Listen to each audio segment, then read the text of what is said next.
And now, it's time for the man with the plan. More jerseys in his closet than any other fan. Definitely cleans up better than this man.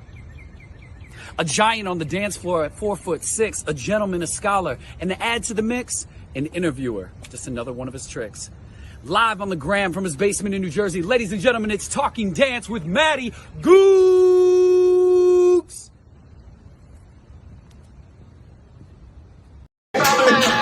Hey.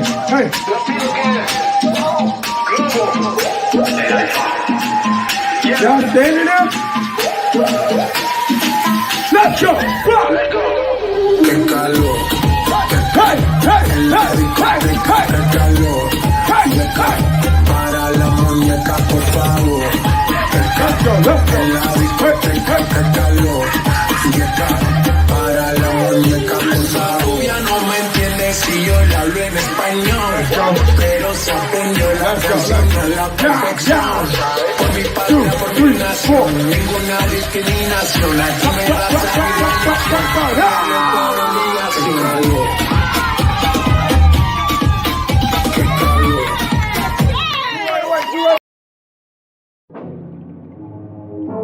Here comes Matty Googs, we're talking dance. That's that New Jersey, we too advanced.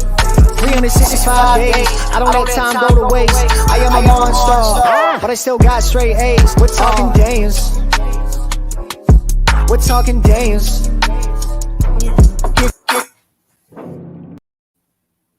Hello everyone, welcome to the 33rd episode of Talking Dance with Matty Googs. We are streaming live on Monster's YouTube and Facebook pages. Today, we have one of the biggest choreographers in the world joining us on the show.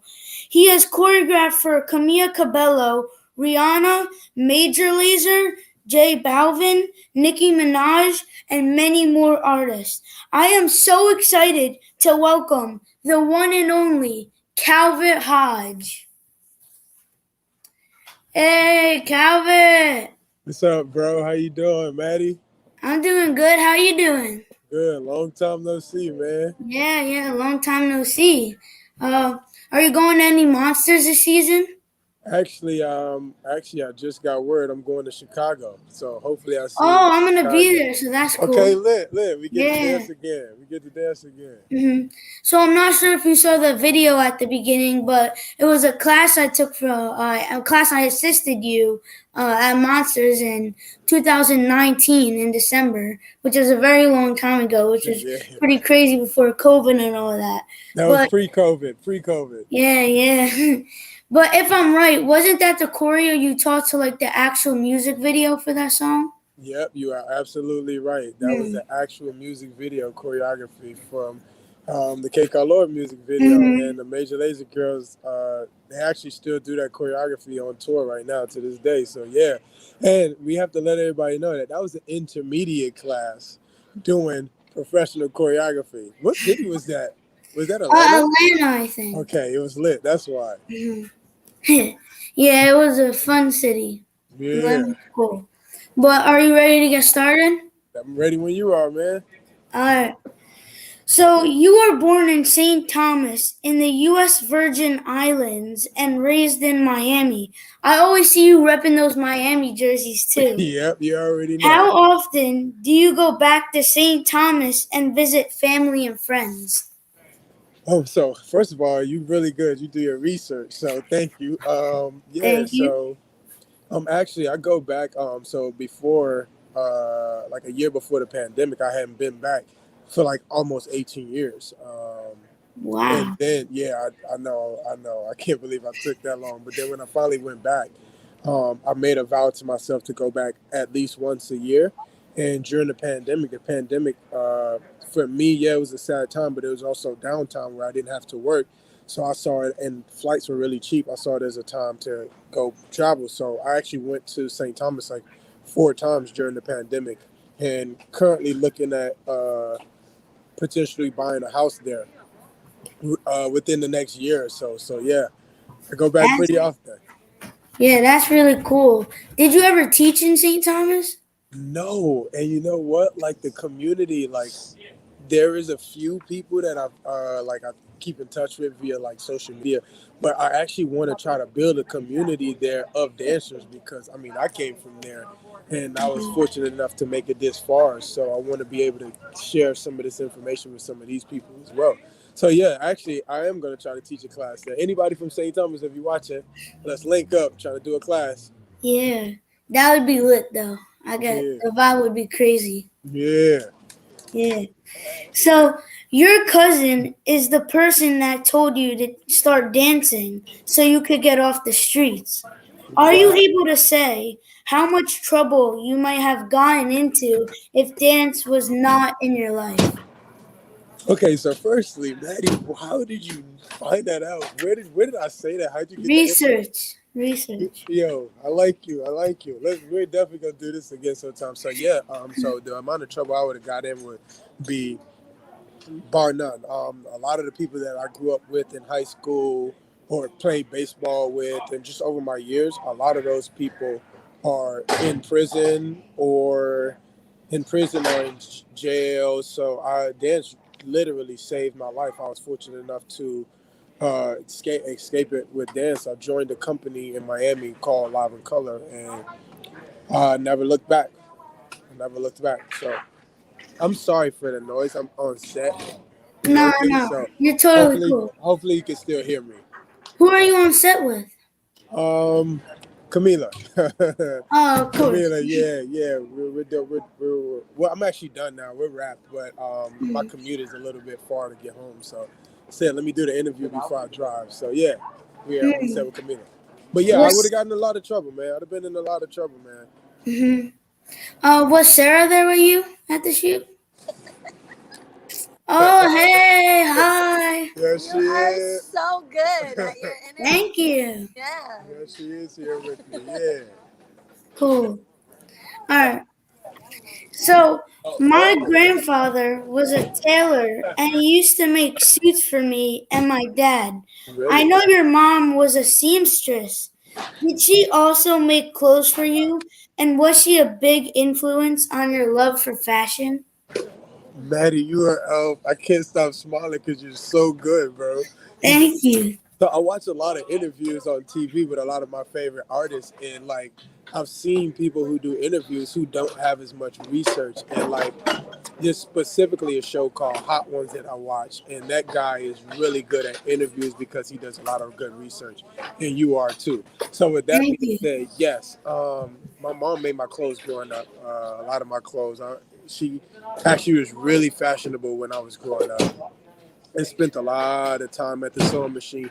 So yeah, she did inspire me, and to this day, she still makes some things for me. I'm currently working on a clothing line to try to like partner with my mom and have her make things like create ideas that I have and make it on paper. So I actually bought a sewing machine recently too as well, and started to practice because I've been around it. So yeah, she has inspired me through fashion, and I also think fashion is another way of like expressing yourself as far as like art. Just as much as we express ourselves through dance, it's the same for me as far as like fashion. So it's my way of speaking without speaking.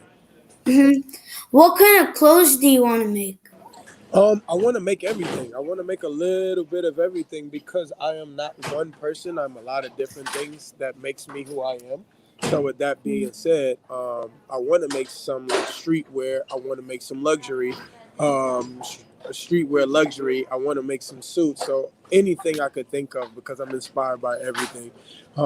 I come up with the cool ideas, and my mom makes it happen. So Cool, cool. So, you have been with your girlfriend, Sarah, for yes. 7 years and have worked side by side.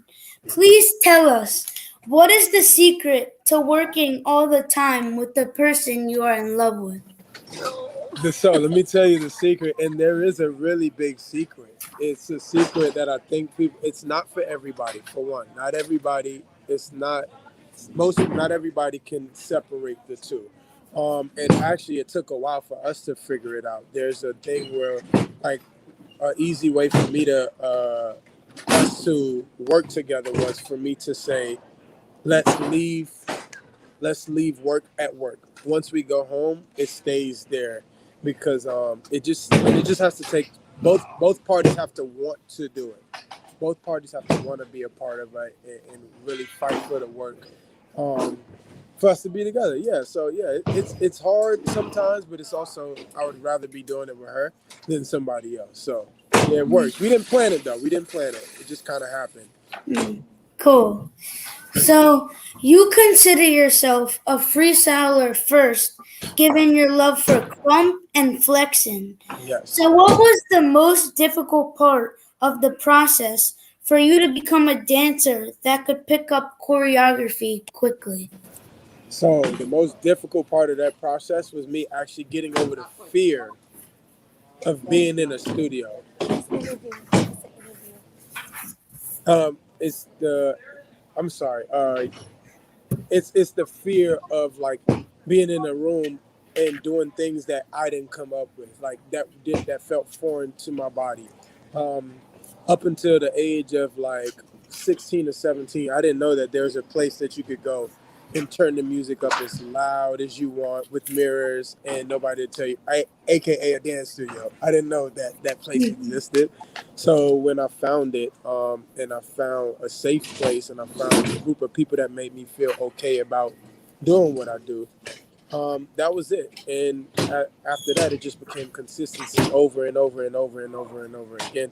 And I was bad at it for a long time. I was bad at choreography for a long time, but I was aware of me being bad at it, and I just kept going and kept going. So hard work beats talent when talent doesn't work hard.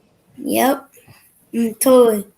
So, the music of the Caribbean, from Bob Marley to Heavy D to Wyclef to Rihanna to Nicki Minaj, has influenced the world. So, it only makes sense that great choreographers like yourself have influenced the way we dance. What other choreographers from the islands have been able to work long term with major artists? Um, Very one of my favorites. I don't know if a lot of people know him, but I think he's one of the best, if not the best. Luther Brown. He's actually a monsters on monster staff as well. So Luther Brown, the Tanisha Scotts of the world. Rihanna. If you know Rihanna, you know Tanisha. Also, people like Hi Hat, who was one of my very first mentors. She's actually of Jamaican descent as well. So I mean, there's quite a few. Those off the top of my head, those are the people that I can think of right now who have been able to get a extensive career based on their Caribbean descent. hmm Well, I actually think Luther is here right now. Is he?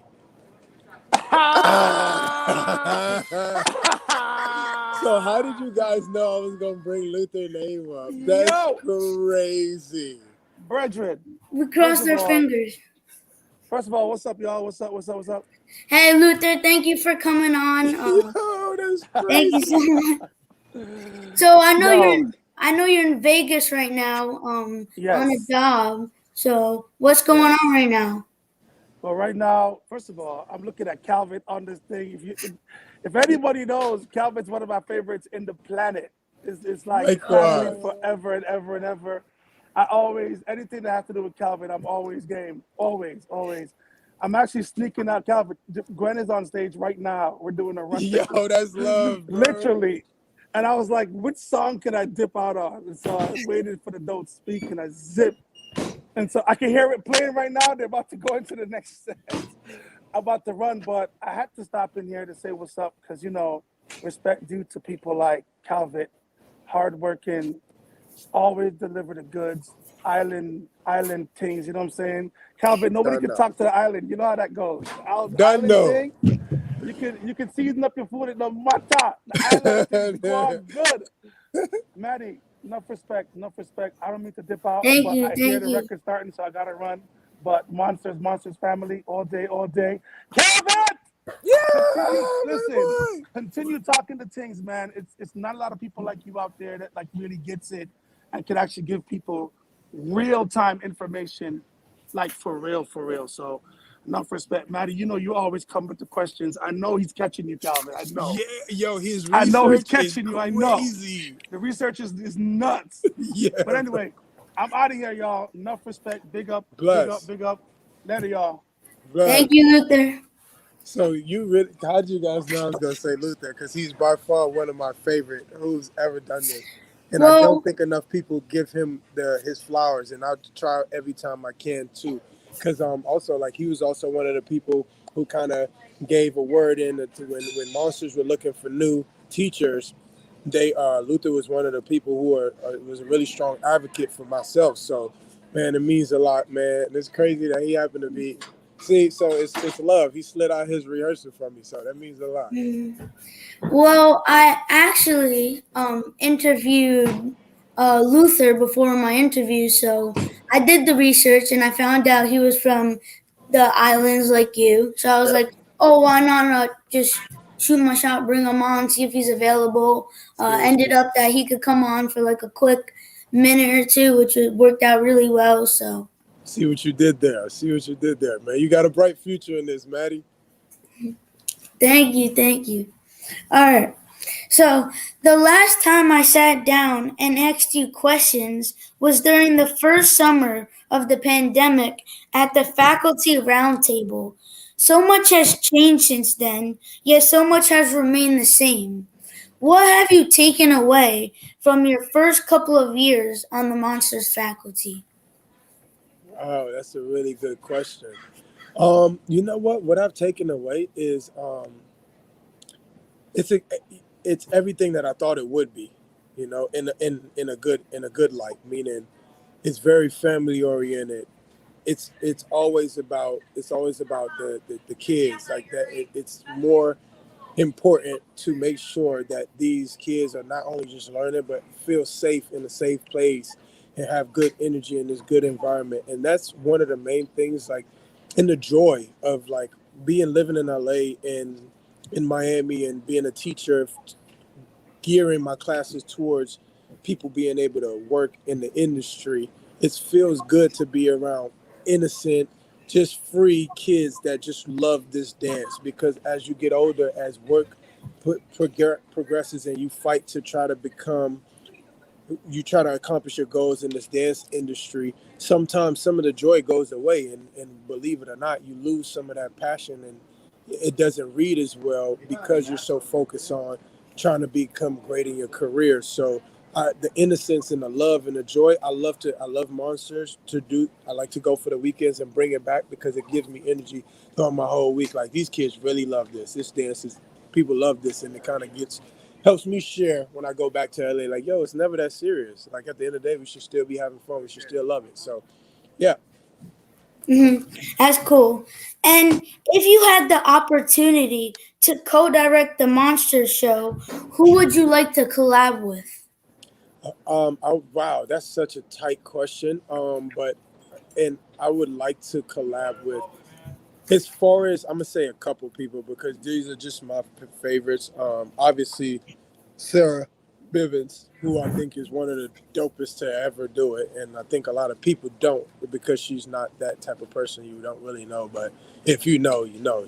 She's the one and the two. Yeah. Obviously, Luther Brown, who I think, again, I sang his praises, but I will continue to. Luther Brown, obviously, like the people who've done it before me, I would like to, like the Rhapsodies, because she's done it before, and I think that's another person who I think should get their flowers. But mostly, I would say, ideally, would be myself, Sarah, and Luther Brown. That would be a sick monster show. And it's crazy because Sarah always says this to me jokingly, but like she sings a little bit, or actually a lot of it. But she always says, like, if I was an artist in this world, my choreographers would be Calvit and Luther Brown. So if we could do it on Monster stage to get a little practice. Yeah. All right. So choosing the Monsters cast is a grueling process for the choreographers, and so many great dancers are not selected since there are only a small amount of spots given. Over the 2 seasons that you have been on the panel, Are there dancers that you wanted to make the cast that did not make it in the end? Absolutely, absolutely. And I feel like it's always that. But that's what I love about Monsters too. It stays true to what is as close to real life as possible. If you're trying to do this for a living, that happens. You sometimes are maybe one of the best in the room, but for whatever reason, you may not get it. So yeah, it happens, and it actually, I'm like, yo, dang, I wish, but um, it's true. It's life, and that's real, and there's a happy balance between the joy of it and the truth of it. And I think Monsters does a good job of putting them both in one place. And I think I love that. I mean, it makes you come back and you get better. Because me, like I always like how I trained as growing up. I would always say, listen, if if there's any corrections in the room, it's always me. It's always me. I always have to go back. So I take every corrections like it's taking it towards me. And if you have that mentality when you do these things, you'll only get better. Yeah, for sure. So, dance seminars are different these days. You are a guest teacher for Diana Matos at Modus, which is a super advanced training program that spans the entire world. You also have Camp Hodge, which trains dancers at an elite level. How are these dance seminars providing more value to students compared to the dance programs 10 years ago? Woo, that's a loaded question, boy. You're good, man. Okay, so first of all, okay, Deanna Matos. Now that, thank you for bringing her up. That's somebody else who I would love to co-choreograph or direct with. I actually brought Deanna in to work with me on some numbers for Major Laser's tour. So, and she's actually a friend of mine in real life. So yeah, but how is it? I think 10 years ago, I think we have more access. We can reach more people because of the internet, because of social media. So it in one way, that is already like the access that people can gain to it. You don't have to be in LA or wherever we're located at to be able to be a part of these things, for one. For two, we have a little bit, we know more. So at this moment, so we're doing more. And we had a lot of research.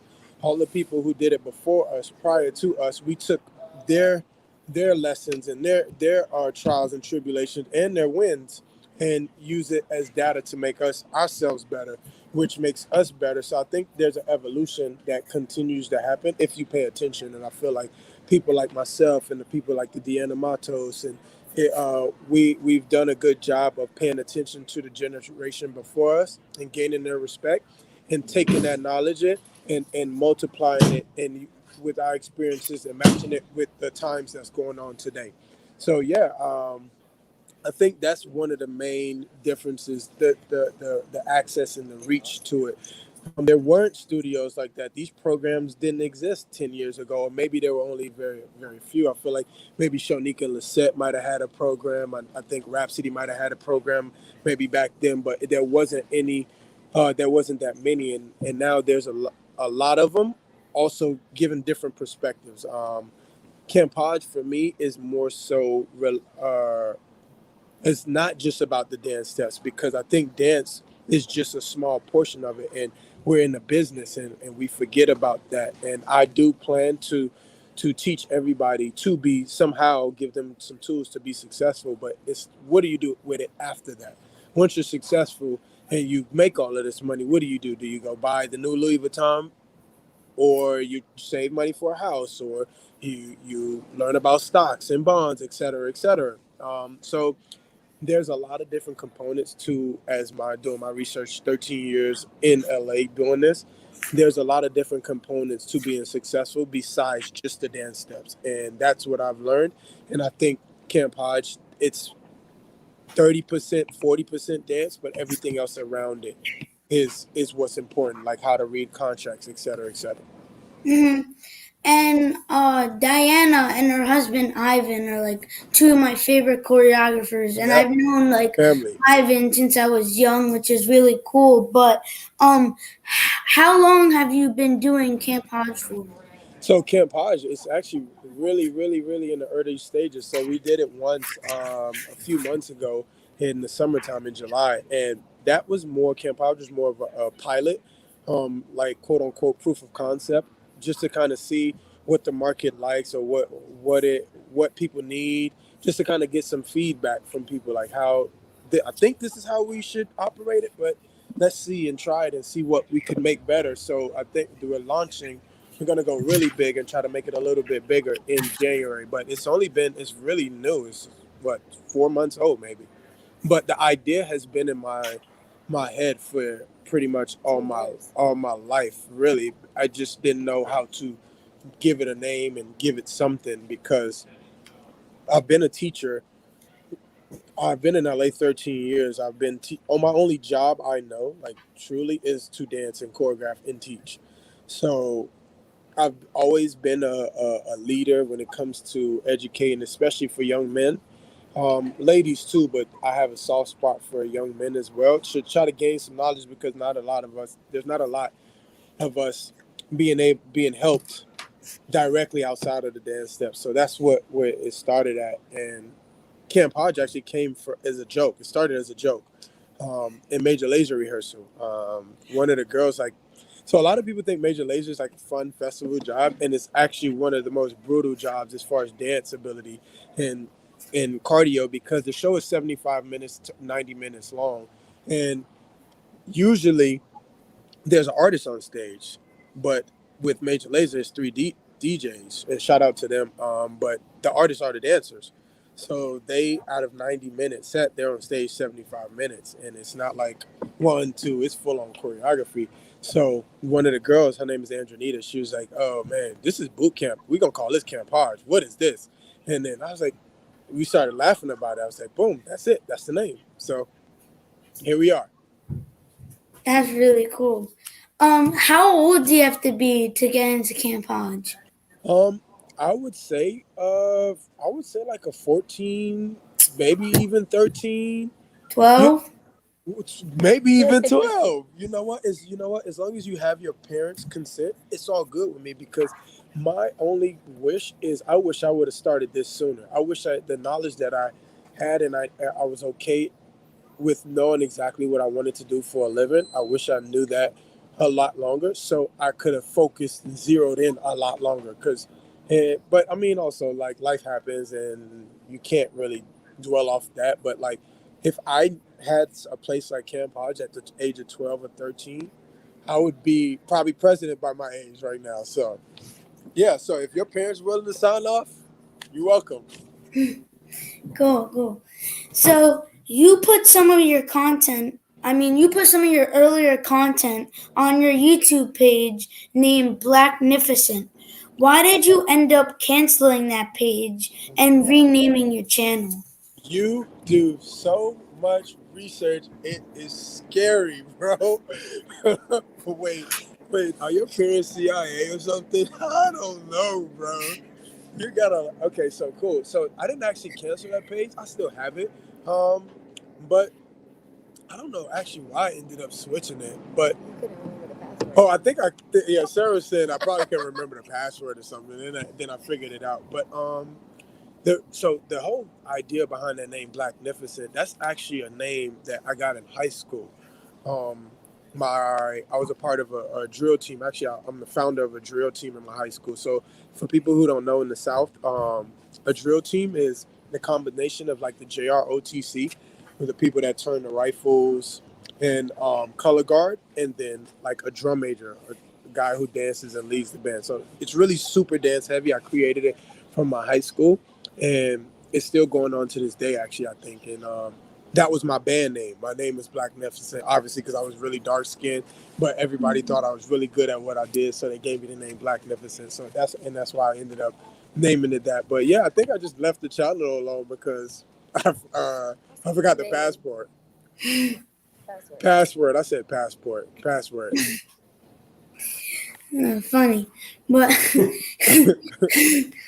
you have choreographed commercials for MasterCard, Skechers, and Bacardi. Do you have bigger budgets for commercials than you do for music videos?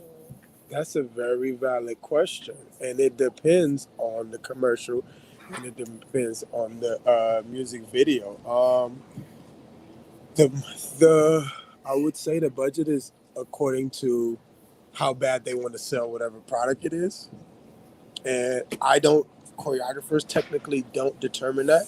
We only determine the amount of people that they'd like to, actually, not even that. Like, there's a concept that's given, and we're told to hire such and such, and how many people, and versus how many days we need to rehearse.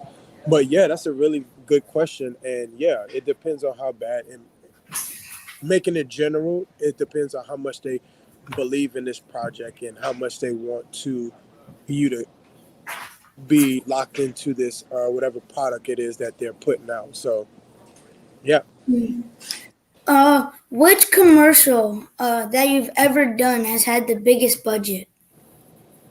So if I had to guess, I don't know because I would say either Bacardi or Mastercard. We did Mastercard. So I keep looking over here because every job, as you know, I started off as an assistant choreographer for a long time, and then when I got to do it on my own, I needed some help, and then I grabbed Sarah. So every job, I keep looking at her because like she's my brain when it turns off. So I would say maybe I'm gonna go ahead if I had to off the top. I would say Bacardi, only because we shot that commercial in Costa Rica, and we were there for like 4 days, 5 days. So I would say that probably was the most. I don't know what it costs. It's probably cheaper to shoot in Costa Rica. I don't know, but if I had to guess, I would say probably Bacardi or Mastercard. Or I know they're all really big companies. So let's say Bacardi for the sake of conversation. Let's say Bacardi. Okay, cool. So you have a brand called Rules Don't Apply, in which you say people need to know the rules and then be the exception. Can you elaborate on what that means and how that helps in the industry? Oh man, bro, this is a great question because I feel like I use that and not many people know why. So rules don't apply is really a reflection of like myself and a bunch of other people like me. So the the slogan is smart enough to know the rules, dope enough to be the exception. So let's say for instance, Matty, you're 12, right? Let's Mm-hmm. say there's an audition for, let's say, for Justin Bieber, for let's just say, shout out to Nick. um, there's a audition for Justin Bieber, and they have an audition and they ask for 500 people. There's a height requirement of let's say 5'6". You're not 5'6", Maddie. No. So but and you have to have these skills. You're smart enough to know the job requirements and all of that, but and you also have the knowledge to be able to do a bunch of different styles that most people can't do. You're the exception to the rule. Yo, we thought we wanted 5'6", but this kid Matty is so dope. We have to have him. I don't care what it takes. I don't care if he's short. I don't care if he's 12. We need to get his mom to sign a consent form because we need him on this tour. Our rules don't apply. Hmm. Does that Cool. make sense? And Yeah. that's literally what it means for me. Like, and how it relates to my life is, I'm from the Virgin Islands, St. Thomas. The island is this big. It takes 30 minutes to get from the north side of the island to the south side of the island in a drive. That's it, 30 minutes. The population is like I think a little bit more than 50. I think it's like 51, 52,000 people. So for me to be from an island that small and make it and to have the career that I have, that doesn't really make sense because that island is so small. You don't have the resources and access to things that most people do. So there, you don't even know the dream that big. So what I should have on paper versus what I was able to accomplish, rules don't apply. So if you see me in person, anybody that sees me in person, you would probably think like I might be an ex-football player or a wide receiver or something athletic. But I'm a choreographer who only choreographs for mostly female artists. Rules don't apply. Yeah, I can be whoever I want to be. I can just don't let what people place on you determine what you become. And again, I've been working for Camila Cabello for ever since she went solo. And if you see me in public, you won't think that. There's no way this big football dude is doing girly movement. But I mean, hey, the rules don't apply. Smart enough to know the rules, dope enough to be the exception. Because I don't have to look the way my work does. Cool. With the help of this young lady. Well. Yeah. It's actually pretty funny that you mentioned Justin Bieber too, because I was actually lucky enough to get picked by Nick Demora and Kevin Maher 6 years ago to be on the Purpose tour with Justin Bieber. So Rules don't apply. There you yeah, go. There you and I was go. actually the youngest to do all of the tours. Like they did tours all around the United States, even one in like Italy, and I think they did it in a couple of other places too. So I was actually the youngest. At 6 years old, I got to do it.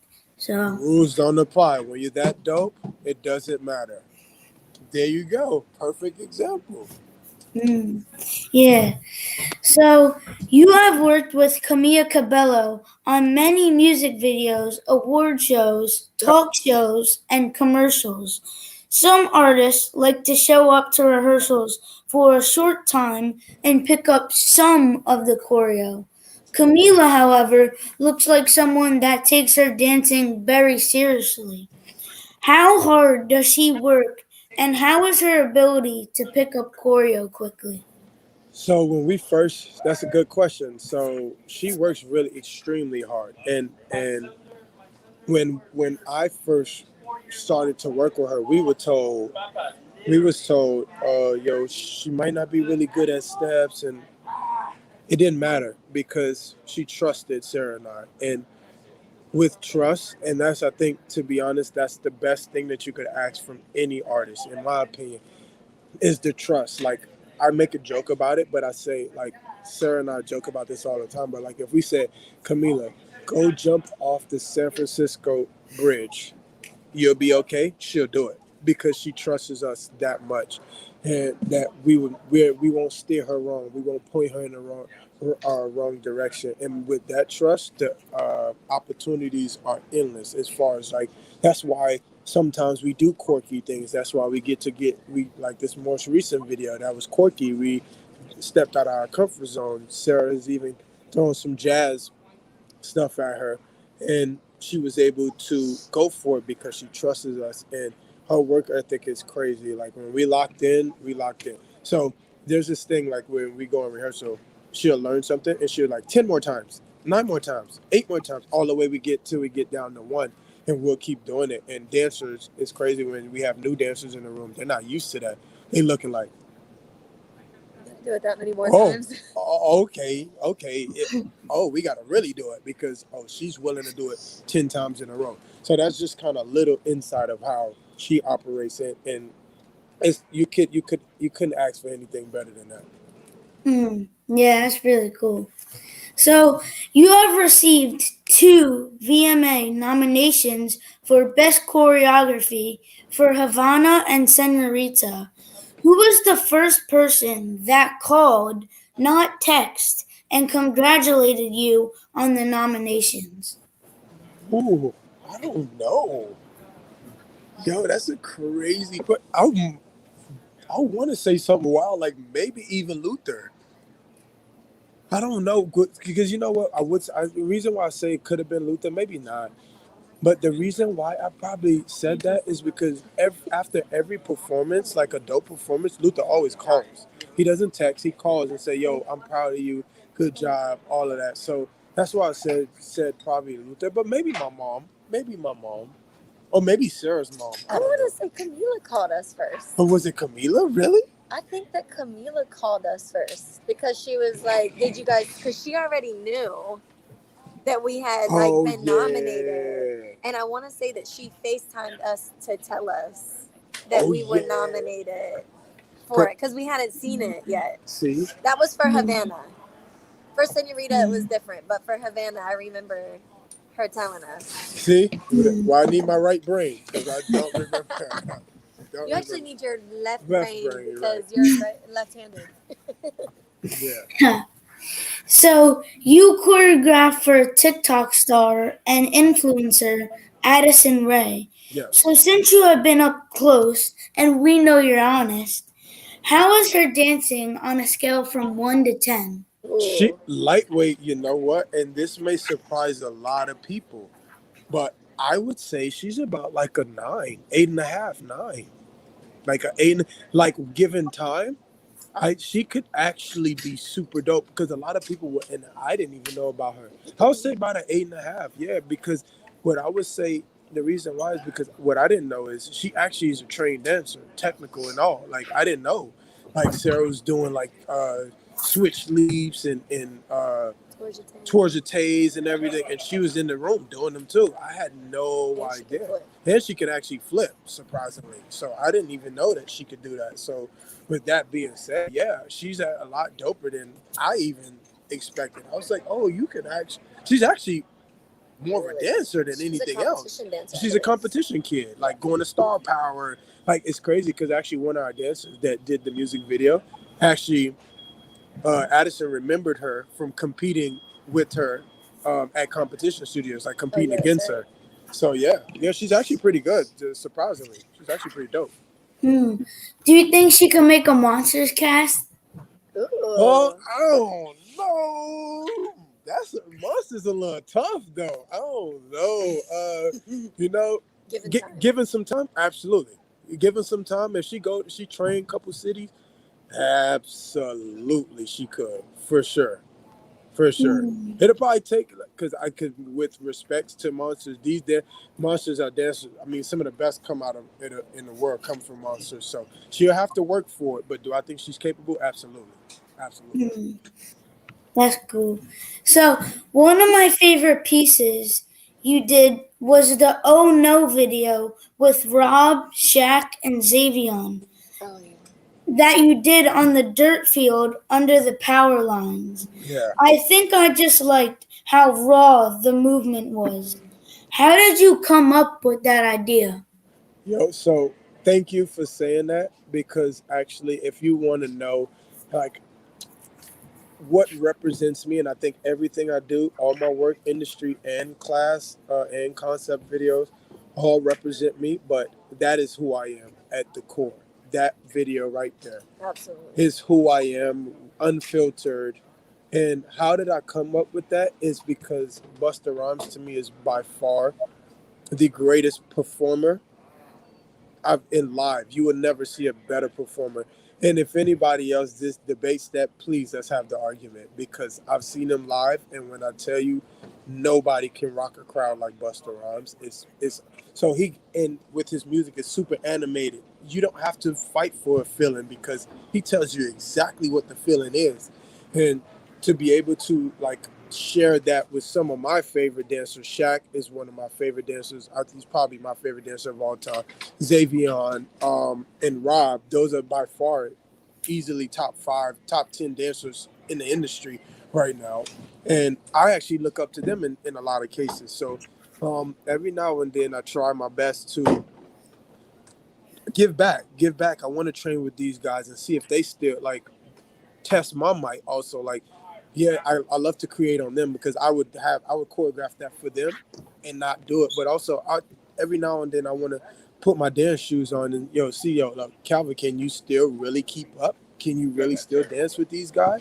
And that's part of my reasoning for doing it as well. Because also as a choreographer, I find it a lot more. It's not always this case. You don't have to be, but I find it very useful for me being able to say, hey, dancers, do this, that, and then they do it because I'm not telling them something that I can't do myself. They respect it more. So if I say, hey, do this, pop, pop, pop, pop, pop, pop, pop, they're gonna do it and they're gonna try even harder because they know I'm capable of it. So I try to practice. And look at LeBron James. LeBron James is probably the dopest basketball player in the NBA right now, and look at how old he is. So I actually train with Rob at my house sometimes when he's in Jersey. because you from Jersey. Yes, Yeah. sir. You know, he Yes, teaches me a sir. little Jersey club Yeah, that often. kid So he's special. cool. He's Yeah. special. He's beyond special, and I was honored that all of those guys was even down to dance with me and trust me to put out some work. So yeah, man. Shout out to Rob. Shout out to Shaq. Shout out to Xavier and Buster. Yeah. So I want to take you back to when you were nominated for a second straight year at the World Choreography Awards, and you heard the words, and the choreo goes to Calvit Hodge and Sarah Bivens for your work on the 2020 Grammy Awards with Camila Cabello. How much do you remember from the moment of hearing your names announced and giving your speech, or is it just a big blur? Actually, is the speech. I don't know what I said. I have no clue what I said. But the moment is actually very memorable because actually, from that award show, that was I think that was might have been was that the second or third one? I think that was the third time. That was the third time we were actually nominated. So and we actually almost didn't go, but I told myself, like, we always, as dancers, we want acknowledgement from the VMAs and the Grammys and the Emmys. And I think the most validation is when it comes from your peers. And our dance awards show, I think that is important. And even if people don't think it's the best, like, we need to all go to give it its street cred. We will give it its credibility.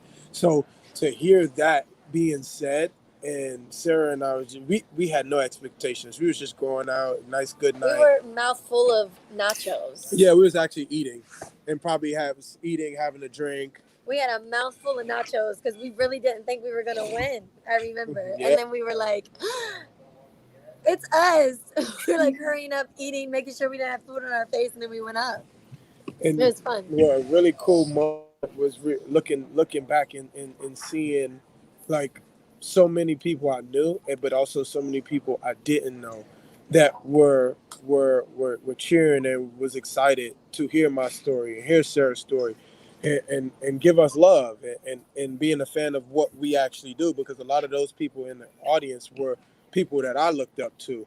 And to see one of the people who I value the most, Rich and Tone, Talawega, they were there, like, cheering louder than it. Rich was there cheering louder than anyone. And the year before Rich and Tone, they actually gave that award, and then they were actually hyped, like, yo, you should have, and it was giving me energy. So to see Rich, like, cheering loud and, like, almost like at a football game, like, that meant a lot to me. And I found that was really important to show that, the generation before me, we don't need the improvement, but in the approval, but we appreciate the approval that we get from the people who've done it before us. Just because that just says, hey, this industry now is in your hands, and we're happy with the direction it's going in. So yeah, everything I said on the award show, I have no idea. I don't remember.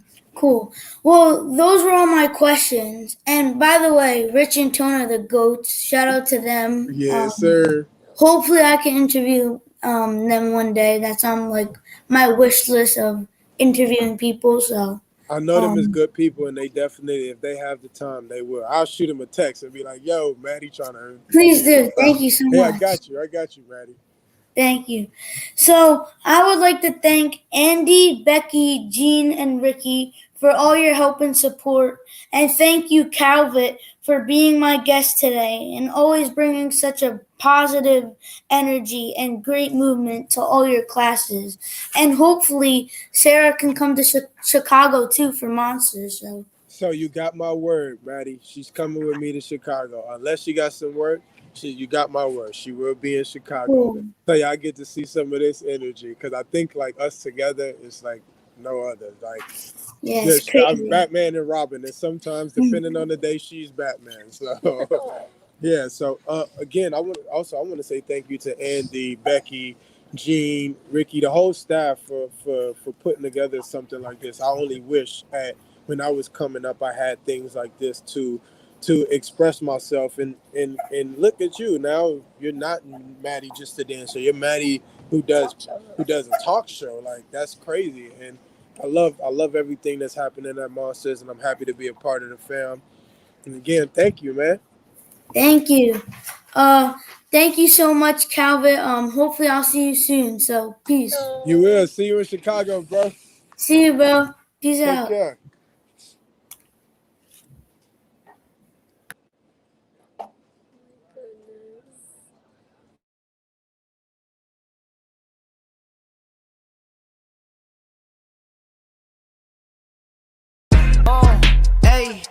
be stopped now. Funny how nobody used to be paying attention. I'm seeing them watch now. Leaving my mark and sending a message. It went from the top down. You will not see me in pictures with exes, cause they getting cropped out. Me causing havoc, turmoil and malice. They want me to chill now. Now put my foot on their neck when they gave me a chance. I did it until now, but it's a new day. New era, left it all in the rear view mirror. Hit a 2 for 1, it's a win-win, I can't lose here.